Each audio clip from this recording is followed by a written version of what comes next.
Hi guys, welcome back to GarageTech. This is episode 2 of my review of the Porsche Cayman S series. In this video, I'll be taking a look at the differences between the Generation 2, the 9872, and the 981, kind of like the third generation of Cayman.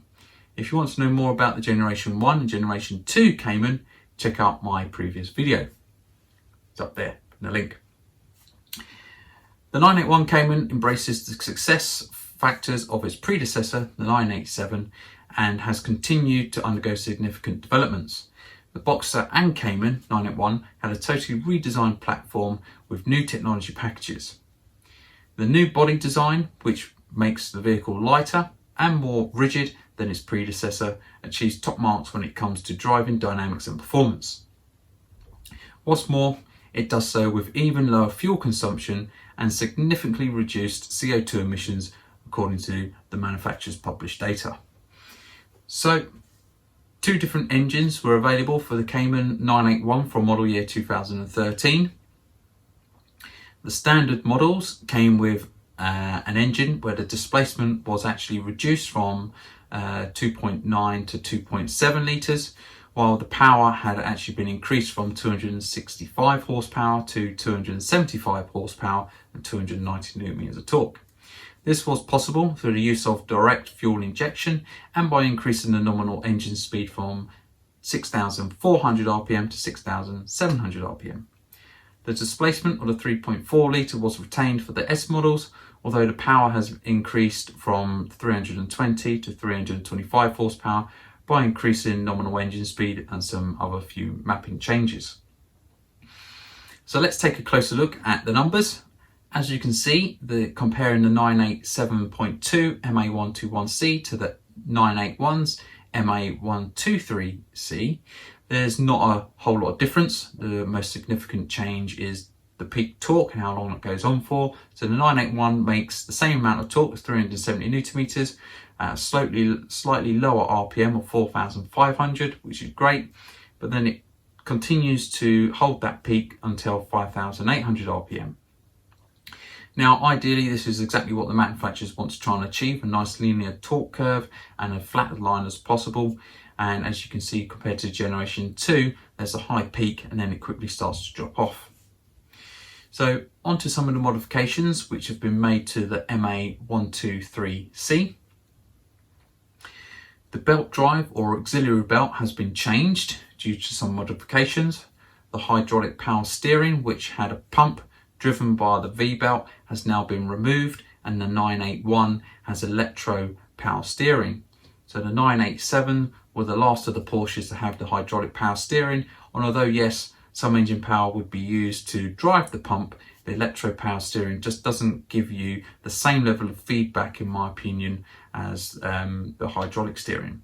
But this is the way all the manufacturers have gone now with Electro power steering. Engine mountings has changed from a 3-point mounting to a 4-point mounting, so that holding the engine in place even more firmly and reducing noise, vibration and harshness. The camshafts have also been redesigned. The lobes are the same size as the Generation 2, but instead of a cast iron design, the 981 uses an assembled camshaft.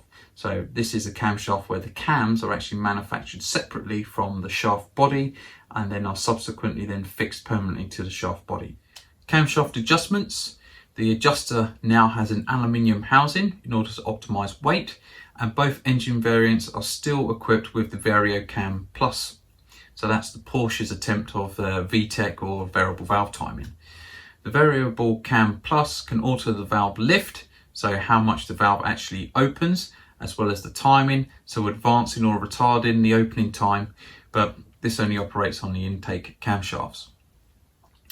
The adjustment range has been increased on the 981 by 10%, so now it's 50 degrees to the crank angle on the 981s. The variable oil pump has had some minor changes too, in terms of removing some of the internal seals. The 981 also has a more sophisticated thermal management system for the engine, transmission and heating, so I'll talk a bit more about that later. It has the annoying start-stop function. It also has vehicle electrical system recuperation, which increases the battery charging load when on overrun. We have variable deceleration fuel cutoff. This saves fuel on overrun. We have coasting in conjunction with the PDK Auto Box, again another fuel saving measure which engages neutral while coasting. It has a sports button as standard. The optional sports chrono package includes dynamic engine mountings, and the oil level measurement has a better segment display in the instrument cluster. Another engine component that has been changed are the injectors. The 981 vehicles now use multi-hole injectors. The 987S variant had swirl injectors, both still direct injection, but the multi-hole fuel injectors are installed for a more efficient mixture formation, a smoother running engine and maximum power output. The 3.4 litre and 2.7 litre engines use injectors with different port patterns and injection mass, so the 2.7 injectors deliver approximately 20% less fuel over the same injection period. Fuel consumption and CO2 emissions overall have been reduced by approximately 15% depending on the model. The engine control unit has been upgraded, so the Generation 2 used an EMS SDI 3.1 from Continental, and the 981 has the high performance electronic engine control unit EMS SD1 9.1, and that's also from Continental. This upgraded control unit was necessary to support the thermal management and the auto start-stop system function, the coasting function, variable deceleration fuel cutoff, and the vehicle electrical system recuperation. The engine of the MA123 981 also has a pressure sensor for load detection. The engine load and intake air temperature are detected using a pressure sensor in the intake manifold downstream of the throttle valve. So the advantages of this pressure sensor compared with the air mass flow sensor for detecting engine load is increased power as a result of the restrictions in the intake section. You have greater precision of airflow rates, and you also have an enhanced resistance to soiling and dirt, which could then affect the readings. So let's talk about this variable deceleration fuel cutoff. The variable deceleration fuel cutoff is an enhancement of the conventional deceleration fuel cutoff. In principle, this involves controlled interruptions of the fuel supply in driving situations where the combustion engine is not required to output any power, but is kept moving by the inertial mass of the vehicle. So if you're deaccelerating, for example, if you're going downhill. So compared with the usual deceleration fuel cutoff system, which resumes fuel injection above a predefined engine speed, variable deceleration fuel cutoff systems resume fuel injection flexibly, so depending on the driving situation, which may correspond to an even lower engine speed. So therefore, depending on the driving situation, fuel injection can resume even later, thereby saving fuel. There are some significant modifications to the cooling system on the 981 with its new thermal management system, which includes changes to the coolant pump, which now has a shut-off valve and an electrically controlled thermostat. Closing the engine coolant shut-off valve via a vacuum pressure largely prevents the coolant circulating in the engine. So even though the impeller of the mechanically driven coolant pump is actually turning, this applies as long as the map controlled thermostat is closed. So when the engine is cold, the engine reaches its operating temperature much faster than in a system without thermal management. However, the coolant pressure also increases along with the engine speed. So if the engine coolant shutoff valve is closed when the thermostat is open, the coolant throughput in the coolant radiators increase. So to avoid any issues, the engine coolant shutoff valve opens when the engine speed of around 3000 RPM is exceeded in order to prevent the excessively high pressures in the cooling system. Okay, another feature which I find immensely annoying is the start-stop system. So the 981s have start-stop, and in order for this to work there are a few modifications. So vehicles are now equipped with a battery management system. So it has a small sensor on the negative terminal of the battery which measures the current, voltage and temperature of the battery. It uses these measurements along with a host of other measurements to determine when the actual system will work. Now, due to the fact that the vehicle will start up more often in its lifetime than vehicles without start-stop, the starter motor has been modified to reduce wear, and the batteries are now AGM, so it's absorbent glass mat, instead of normal lead acid. These have a better resistance to repeated starting loads. The engine speed sensor has also been modified. The differential Hall effect sensor, similar to the one used on 911 Carrera 991 with auto start-stop function. The differential Hall effect sensor is used to determine the engine speed instead of the previous induction pickup. In addition to detecting the engine speed and reference mark, the new multiple Hall effect sensor also detects the direction of rotation of the engine. This is because when you switch off the engine, it can sometimes, in some circumstances, rotate backwards slightly as it stops on the compression stroke. This function enables the engine to start quicker, as the ECU knows precisely the position of the engine. So, to the transmission, as with the 987, the 981 is available with both the 6-speed manual and the auto PDK transmission. Some of the modifications to the manual include triple cone synchronizers with carbon coating for synchronization of first and second gear. Has thermal management on the transmission with oil pump. Temperature sensors on the transmission for thermal management. Neutral detection sensor on the transmission for start-stop system, so it knows when it's in neutral. Gear shift assistance, which indicates on the instrument cluster the correct gear relevant to the vehicle's speed. And we also now have a dynamic transmission mounts in conjunction with the sports chrono. The 981s also use intermediate throttle application function in conjunction with the manual transmission. So this is rev matching whilst you're downshifting. So if you're an out-and-out driver, you may find that this can take some of the fun away for you, but let's face it, we're not all racing drivers, and if you want to be a little bit lazy, this will give you all the right noises and performance while you concentrate on other things. So the intermediate throttle application is controlled electronically via the electronic throttle and allows the engine to rev up to the speed of the lower gear.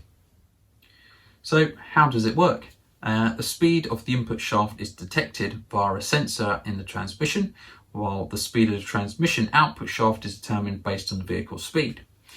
The gear ratio and therefore the engaged gear are calculated in a DME control unit based on the ratio of the two speeds. If a gear change is initiated at this point, the relevant gear is speeded up or slowed down during the synchronization process, so the clutch is depressed.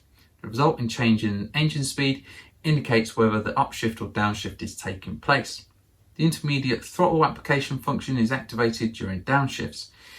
The increase in engine speed, or the intermediate throttle application, is dependent on whether the Sports or Sports Plus button is activated. The advantages of these functions are more comfortable gear changes, no vibrations are produced in the drivetrain during clutch engagement.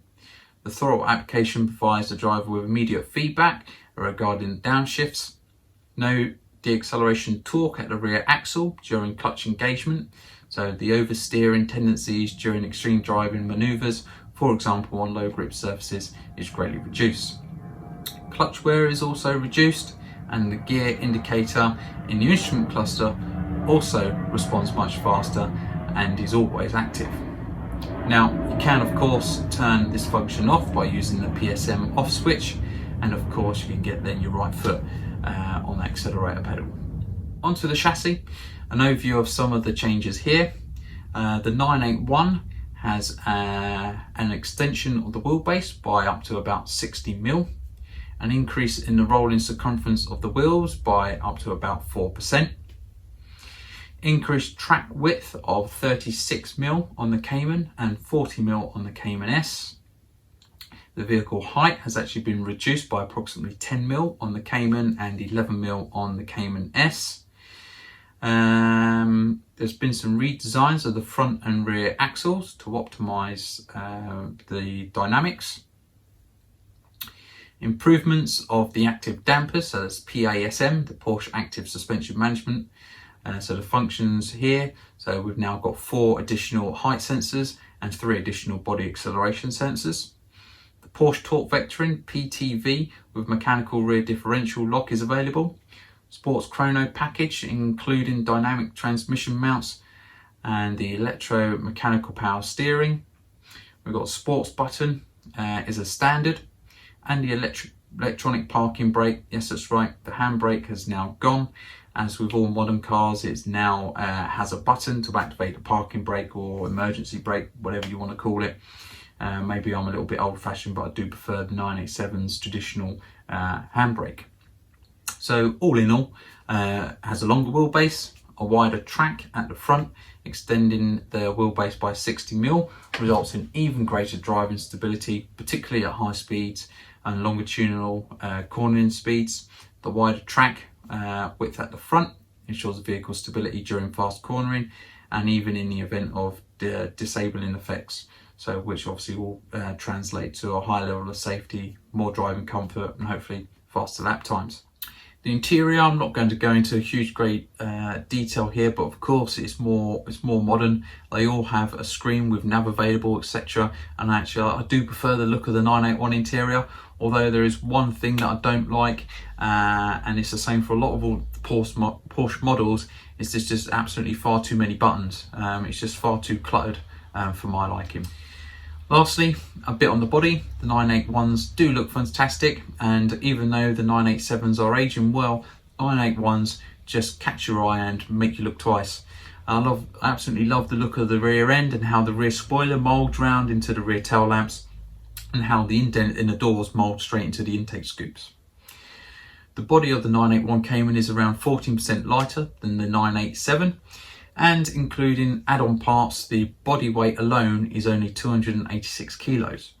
The body of the previous model was made entirely of steel and weighed 332 kilos, including the add-on parts. So to reduce the weight, Porsche used lightweight construction methods with the use of aluminium, as well as high strength and ultra high strength steels. They also used the body front section and the middle floor assembly of the 991 Carrera model line. So in total, the gross vehicle weight of the 981 Cayman is 1,320 kilos for the manual, and the PDK is 1,350 kilos, and the 987.2 manual is 1,350 kilos, and the PDK is 1,375. So the 981 is about 25 to 30 kilos difference in weight. So to sum things up, the 981 is more modern in terms of its features like the Electro steering, the electronic handbrake, start-stop, etc. The engine has a few modifications, but 5 horsepower more is hardly really worth boasting about. Looks wise, yeah, it looks absolutely fantastic. It looks great. You can't really argue with that, but I suppose the biggest question is it really worth the extra money? In my opinion, if you're looking for driving experience, you want to feel the road through the wheels, you want to do some more kind of manual work with the gear shifting, etc., then the 987 Gen 2 is better value for money. And not only that, you're going to save some money, so you can use that money that you save to do some of your own modifications. If you're not that bothered and you just want a fun sports car, which really does rival the likes of the Audi TTs, RS3s, SLKs, Z4s, etc., then the 981 Boxster and Cayman is a pretty good match. Plus, obviously, of course, it's got a Porsche badge. So the mid-mounted flat six engine is not just one of the main unique selling points, obviously, of the Porsche Cayman and the Boxster. Its agility and pure sportiness sets it as a benchmark in the two-seater sports coupe segment. A lot of Porsche fans admire the Cayman, saying it's more like the original old school 911s due to obviously its size and how compact it is. And some believe actually that the Caymans drive better than the current 911s. You know, and Porsche obviously deliberately keep the power down on them as to not to try and damage the reputation of the 911s. In my next episode, I'm going to take a look at the differences between the Cayman S and Boxster S Gen 2, the MA121A 3.4 engine, and the 911's 997.2, 3.6 and 3.8 engine, and have a look at some of the technical differences actually between the three. So stay tuned for that one. As always, if you like this video, give it a thumbs up, hit that subscribe button and put your comments or requests below. Okay guys, that's it. Take care.